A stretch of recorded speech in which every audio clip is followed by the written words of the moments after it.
the thing he left me with was his common sense and his understanding of all the different sectors of society. He treated everybody the same. And I think in politics, that's, an invaluable trait.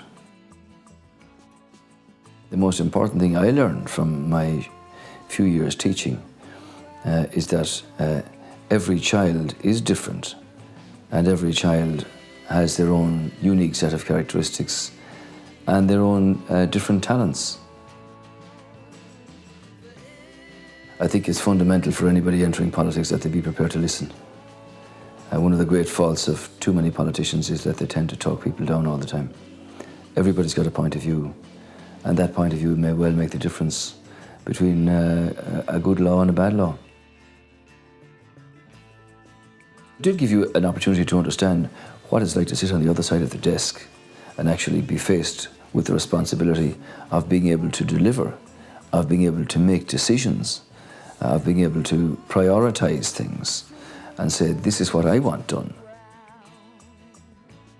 It did bring about the start of the real Celtic Tiger, in the sense that I think Rory Quinn's last budget had a very small surplus. It was the first government in 27 years to bring in a budgetary surplus.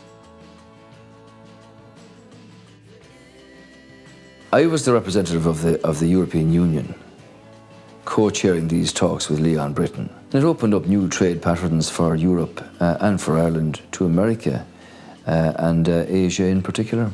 So, I mean, at the end of it all, I think that Leon Britton was happy from the Commission point of view, and certainly I was happy as the Minister from Ireland leading the European delegation.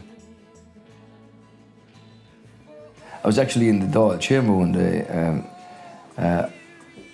speaking on some motion or other, and I looked up in the press gallery, and I saw this apparition coming through the door, because Fionnuala was working at the time in the Fionnuala press office. And I said to myself, wow, now who is she? He was always very friendly in the corridor.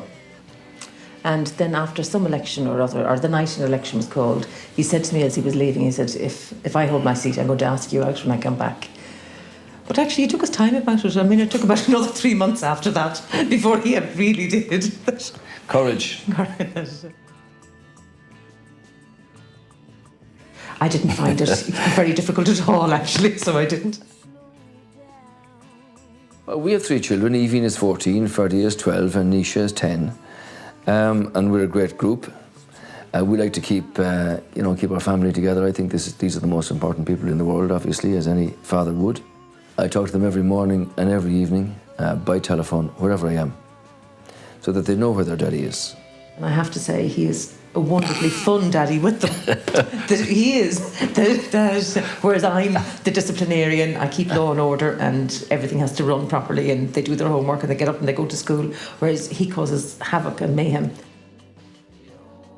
I would like to think that we're rearing children who will be confident, who will, be capable of achieving what they want to achieve without putting pressure on them to achieve anything that they've no interest in achieving. I'd like to think that during their lifetimes that they would reflect that from their parents they got the same good characteristics as were given to us.